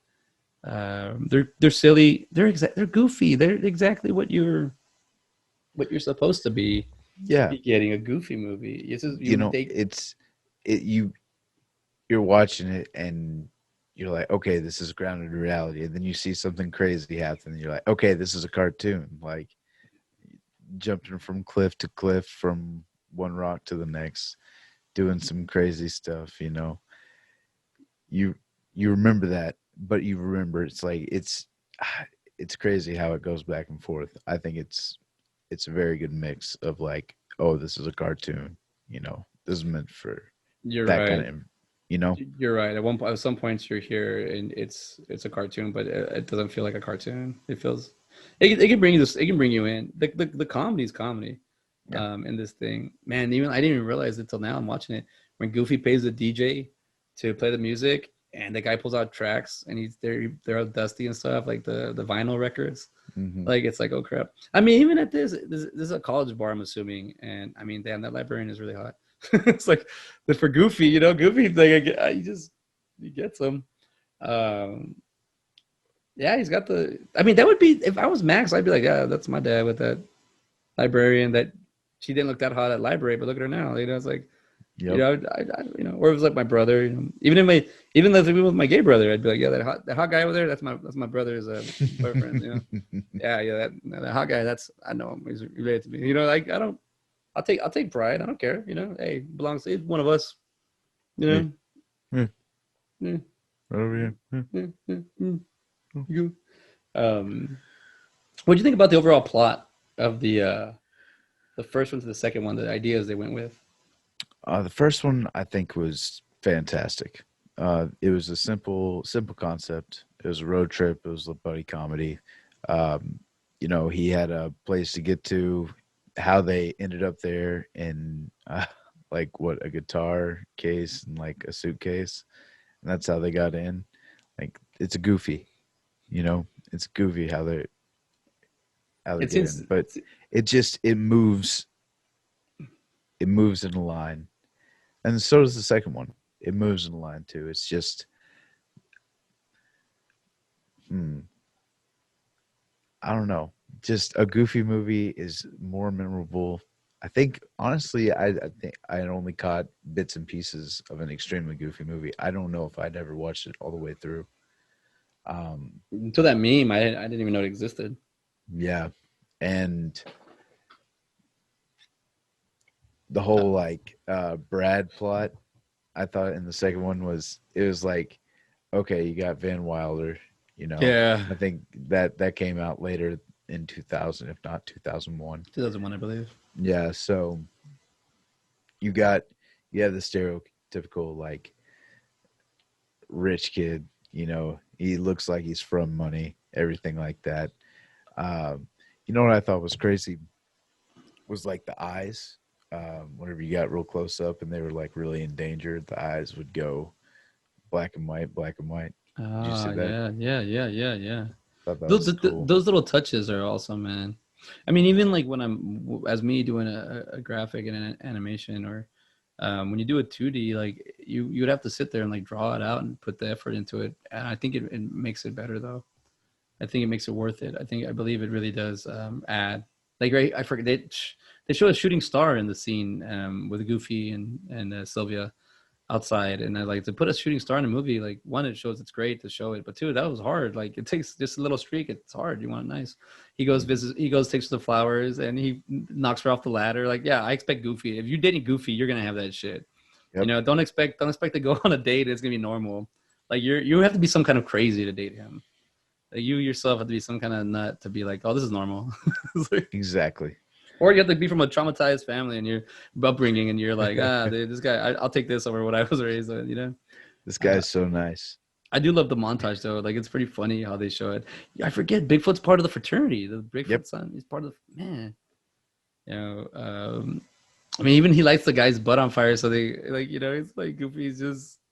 He's goofy. Even the way he looks, Max is kind of the thing about Max that at first I saw was like he's kind of a jerk, and also I was like in the second one I was like, where does a freshman think he can show up to college and be like, I'm the new thing here? It's to those ideas, the ideology behind that. It's very rare, but now when I go back and look at this movie and I think about the dynamic of Max, I'm like, yeah, he'd be one of those guys that pull it off. He could do it. He gets attention like that. But I just wish they would have showed a little bit more of him being a skateboard champion. It just some pops like they didn't show it in the first one. If this would have been like a dance movie, I would have been like, oh yeah, he likes to dance. But all of a sudden, but then it's, I don't know, it just shows up the skateboarding and him being like a badass and not wanting to be like his dad. But I don't know, man. It was quite possibly to promote the X Games, because when did the X Games actually start? Yes, dude, that were like quit ruining my childhood side by side. Let's see. X Games original. 95. Yeah. Okay. They could promote. Yeah. If Disney bought them in 96, yeah, they're like, let's promote this. I don't blame them, dude. I don't blame people for why they do businesses. Disney needs to be alive, and it wants to be 100 years old. In this day and age, it does throw me off when I watch Disney Plus and it says Dumbo graphic scenes, or I'm like, it was back then. I don't know, or like this is not really. I don't know, when they put cartoons and say they put that disclaimer right before you watch them from like it doesn't. I don't know. I don't think there needs to. I really look at the movie and be like, oh, this was made in 1945. Why the hell am I going to think in 2021 that's relevant? Yeah. Not even the techniques are the same. Not even the same shades of color are used. It's like there's a huge difference. Maybe it's just people not being aware of it, or I don't know. It's the 1995. The first summer games were held in Providence and Newport, Rhode Island. The winter competition was added 2 years later, so that's 97, at Big Bear Lake, California. Currently, the winter games are always held in Aspen, Colorado, and the summer games are always held in Los Angeles, California. I remember they were trying to bring them to Austin. Do you remember not too long ago, the X Games? No, I think like 3 or 4 years ago. They were trying to bring the X Games here. I think maybe they did. I don't know. I got to look it up, but I remember they were trying to bring them over here. Is that 2014, 2016? It says, yeah, 2014. They brought the X Games over here. June 5th to June 8th, 2014. I remember it was a big deal. It was right before I went to school. I remember I was waiting tables and I was like, oh, I hope we don't get this demographic. But I was like, oh, no, I got my demographic. No, let me get this one. This is better. Like, these people are cooler than what I actually have to wait at. Let's see. So we don't know the budget for a Goofy movie. For Extreme Goofy movie. No. I think we're pretty much, there's no really any hidden characters in this that I wanted. We did kind of talk about them. Let's talk about Goofy real quick. Bill Farmer. What has he done? Let's not forget about this guy. Let's see, the Extreme Goofy movie. He has done Space Jams. He did Sylvester and Yosemite. Oh, so he is part of the. So wait, no. Is Sylvester and Yosemite Sam? They're Bugs Bunny. They're not. Yeah, that's Warner Brothers. That's Warner Brothers. Yeah. So he's a gun for hire. Hey. There, Bill Farmer there. Bill Farmer was born November 14th, 1952 in Pratt, Kansas. As William Robert Farmer, he is an actor known for a Goofy movie, Sam and Max Hit the Road. Wait, what is this? It's not 1993. Oh, I remember these. I haven't seen this in a while, but I remember these guys. Sam and Max Hit the Road. Two screwball detectives are hired to track a couple of human oddities that went missing from a local tourist trap. Stories, man, they're everywhere. He was also in Space Jams. Man, he's been around. That's pretty cool. He's doing famous characters, but still. And then Douglas McCarthy directed Extreme Goofy movie, The Road to El Dorado, 8 Crazy Nights, art department. Really? Yeah. Cool, man. Dude, he's got a lot of stuff he's directed. Wow. You got to find that busy spot. Then they just hire you. Lilo and Stitch. My Gym Partner's a Monkey. A lot of stuff. The Dinosaur Train. Oh, we watched Dinosaur Train here. He did the storyboard for that. Oh, so you can actually put on IMDb what you've done here. That's cool. See, that's one thing I love about. I'm going to share a little bit about animation and filmmaking. I put my filmmaking. To me, I enjoy it. I enjoy the process, the storytelling and whatnot. But the only issue I have with filmmaking is there's a lot of moving parts in it. And they're more organic. They can go wherever they want. These moving parts, you need them to show up. You need them to be prepared. There's a lot to it in filmmaking. You really want to, even if you're not a professional, you want to try to be as professional as possible because you got to get the day going. You got the scenes going, and you want to end product at the end of the day. But it sucks is when you go into like a film, unless you're the director, the writer, the actor, or something that's going to get acknowledged. You could be a PA, or you can be some kind of assistant there that probably does a lot, but it's not going to get as recognized, or you can be something, but it's because, let's say you think of a shot, or you're on set and you think of a shot, you tell cinematographer, you tell the director, and they go with it. It's still the director's idea. It's not yours. So what happens is you can't really, I'm watching a movie and someone watches the movie I made. I'm like, oh, I actually, you can't tell, but I thought of this, and I thought it's kind of weird to sit there and tell somebody that. Where in animation, it's like, what did you? I specifically did this shot right here. You can actually show where you put your time into. Where film, it kind of all over the place. That being said, I love about the pro on the animation is somebody can't really take your work for you.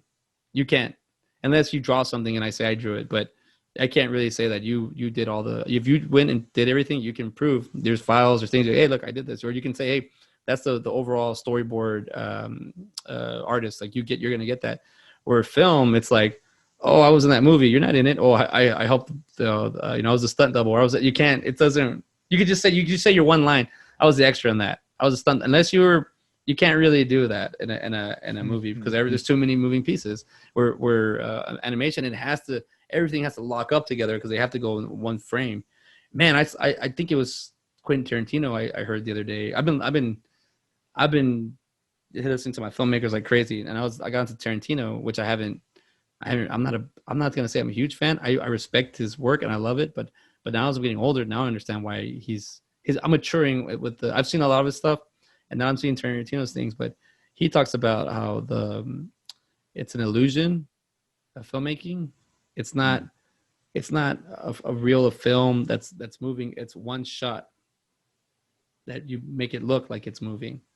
So you focus on the shot and you focus on the shot and you focus. And I started thinking about it. I was like, yeah, he's right, man. It's just every frame that we're watching it's a moment to it, even if it's an in between shot, like a shot that you have to get. What's up with the Goofy with the rainbow hair? That was like, what's that whole about? Okay, sorry, time out. What is that whole experience about? Explain that to me. What the F is that? I think that's just what you're gonna do in college. I think that's him tripping on something. I don't know what happened, but that is my best guess. So you think he's going on a trip here? Yeah. He doesn't take anything. They didn't show him take anything. No. So you think subconsciously they're just kind of telling us like, yeah, you go to college, you're gonna experiment. Mm-hmm. I do love that. That is true, man. He has like in a Goofy movie that always turns, like starts off cute and then it turns, like Max was having that moment with Roxanne and he turns into Goofy. This one, he's having that moment with his, he's having a good moment, and he starts thinking of his son, and it turns on him. And his son gets all big and strong. It's like, yeah, your kid's gonna outgrow you. But I love that. That like in Hook, it's true. Like I can tell you that line that Robin Williams says to his son in that movie, where Peter Pan says to his son, he says, "I thought of my special place, and it was you." It's easy to say that. It's easy to think that, but once you start actually going through it, and you're actually you get in a bad moment. I just think of my son and it goes away, and it's my son's the reason why I'm in a bad. It's like, no, but it's fine to like really. I like that they show that in Goofy movie. And by the way, in this extreme Goofy movie, I'm starting to notice there are some 3D effects in here. Mm-hmm. Going there in the disco and everything. Yeah, I started noticing that. But also, okay, he has that. He's taking that test. I guess his mind wanders. But maybe he was tripping, Maybe you do tripping. I mean, that's the thing of college, experimenting and tripping. Yeah. But let's see. What do you think? I think it's time to call it. I think it is. Yeah, let's do it. All right, so we're gonna give our ratings. We're gonna do. I like to go through the IMDb, and Ben likes to go through the Rotten Tomatoes scores. So let's see what IMDb gave a Goofy movie. They gave it 6.9 stars out of 46,421. That's not bad. And what did let's see here for Rotten Tomatoes. Let's see. What do you got? It won't show me on this end. Oh my God, this is amazing. Well, Tomato Meter has 58, which I'm very astonished. That's pretty high. But the audience score is a 70. But out of 250,000 ratings, 250,000 people watched this movie, and we're like, I'll watch it again. It doesn't have the critic. Oh, here it is. I got it right here. Goofy movie offers enough of its titular ingredients to satisfy young reviewers, even if most parents will agree that this beloved character deserves better. Oh, I don't know. It's Goofy. Yeah. It's Goofy. Come on now. Yeah. How does he deserve better? What are you gonna do? Make him a multi-millionaire CEO Goof. Like, oh, that's Mickey. This Goofy's actually. I think that's why they chose Goofy. He is the lovable one. If you between Donald Duck, Mickey Mouse, and Goofy, who do you think is gonna actually have a kid that spend time with? Now they all could have kids, but who's the ones that actually spend time with them? Dude, Mickey Mouse too busy running a freaking international company. Daffy Duck's kind of a dick. You know, do a Daffy Duck. This is my Daffy Duck right here. That's it. I just did it. I don't have. I can't do it right now. I can't physically do that. I don't think. I can't do it right now. I used to do something stupid, but I have to shake my whole head. I don't want to do it. I'll try to work on it. I think it's the air pocket here that you're supposed to do. You're supposed to put like an air pocket somewhere in your chin, in your cheek. I think, I don't know. I'm a horrible actor right now. I've not been doing. There you go. Do it again. Yeah. It's all right, ranch boy. You should have a duck call in your background. Cacao, tookie. Tookie. I did call you. I said cacao, tookie. Let's see. So, Extremely Goofy Movie 2000 is got a 6.4 out of 10 stars, and it got 10,204 ratings. That's not bad. You'll have to do the tomato. I do not have it, but I do have the critics' consensus. Oh no, I don't. I don't have it. No, this one have it, but this one says 63 tomato meter out of 8 reviews, so we might have to throw in there. It's still in single digits, but out of 50,000 ratings, audience score gave it a 48. Nah, man, this is like a 72 at minimum. This is a good 80. Yeah. The only reason why is this is not a standalone movie.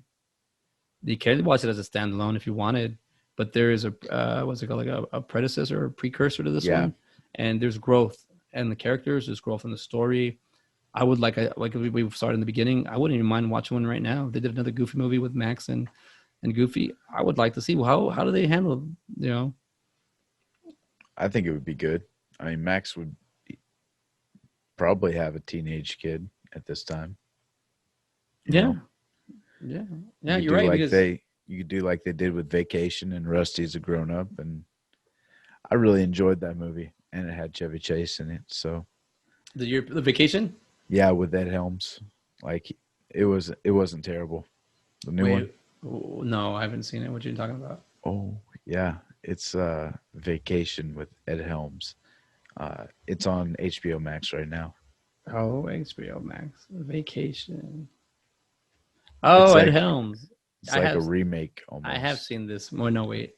I have not seen this one. I saw the other one with Christina Applegate. No, was it Jennifer Aniston and Jason Sudeikis? Jason Sudeikis. I saw that one. Meet the Millers. That's right. Meet the Millers. I haven't seen this one. No, but this does have Christina Applegate. So. Oh yeah. Okay. Here it is. Yeah. Leslie Mann's in it. Chris Hemsworth, and it's a. Let me see. I haven't seen this one. Oh, so it's like a vacation movie. Yeah, it's. It's Rusty Griswold takes his own family on a road trip to Wally World in order. So this is a spinoff. Spice things up with his wife. So they made him an adult. Yeah, that's cool. Yeah, exactly. I would like to see how Max did this. Yeah. I've never seen this movie. Maybe I should. It's good. I own it. Yeah, it's. Well, it's a decent movie. I enjoyed it. I saw it once in theater and was like, all right. From what I remembered, I needed to own it. I don't know if I've watched it since then, to be quite honest with you. Hey, Ed Helms is a badass though, man. This dude can play instruments. He's a good actor. He's good at improvising. He does a lot of shit. I would describe like his kind of acting. I would kind of admire to do a little bit of like what he can do. What are we going? I'm thinking. Dude, I like the Hangover movies. Me too. Dude, we could jump in with Ed Helms and do the hang. I mean, the first one's okay. Damn, I should. Are we gonna do the? You think we should do the Hangover for next round? I think we should. Okay, so we're sticking. You know, because I was thinking, where are we gonna go with the Goofy movie? Are we gonna go serious? Should we do in Tarantino? Should we do something like Sam Raimi? Should I did talk to Bruce Campbell. Do you want to do a little? Maybe I'll eventually bring him up. We'll get there. But this just happened on its own, and side by side, you got to go by what happens on its own organically. We don't want to control this too much. Yes, there are some direction. We are 2 directors, so yeah, we do directing here. But for the most part, we're just trying to figure out how we can relate all these movies and they connect. If anybody were to see the the movies list and they see a goofy movie, an extremely goofy movie, I honestly think that it might scratch their head a little bit, but that's the movie that started us. That and I think we're just showing a little homage in here season 2 that, I mean, these are great movies. These are entertaining. I have a family. I have a son. I could watch this with him. And I did see the first one. We've seen the first one so many times, and then I watched the second one with him. But he was in and out of doing stuff, so he didn't want to watch it too much with old man. But I'll say that, like, yeah, I'm just gonna stop. Yeah, no. Hangover 1 and 2, 1 and 3, 2 and 3. Which do you want to do? You want? I know one for sure. One for sure. One for sure. Let's do. Or do you want to do a Todd Phillips movie? Todd Phillips. Do old school. Then we could do old school because. And The Hangover. And we pick on. We could do. Yeah, I mean, dude, the old school. We could do Joker. And did he do Joker? Yeah, with Joaquin Phoenix. Yeah, dude. You know what? I didn't watch the Tarantino thing, and that's why he said I didn't see Joker. I didn't do the 3-hour thing, but it was fantastic. Apparently, I missed out. I need to watch that in the theater. Apparently, to Quentin Tarantino.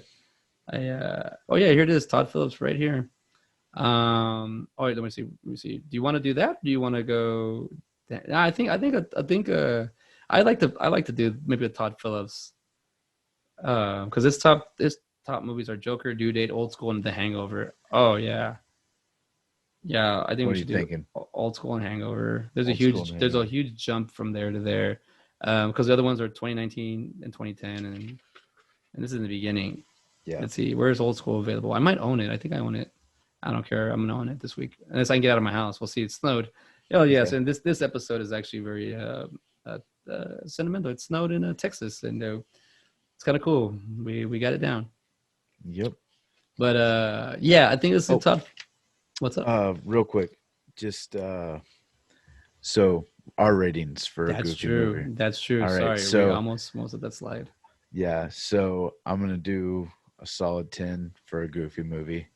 I'm gonna give an extremely Goofy movie a 9. It just doesn't have that nostalgia factor. That's really the main difference. What do you got? Same, exactly the same. I do when you said that, he's gonna say 10. He said, yeah, exact same.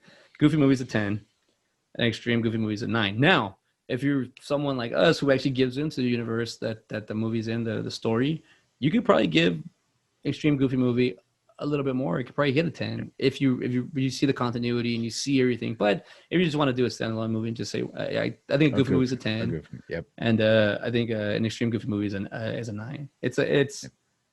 God, I love the fact that they did so many things with the characters. Just the growth, like the Pauly Shore character, the Bobby guy, like he looks completely like kind of different, you know. And not like that, because there are those friends that when you go to.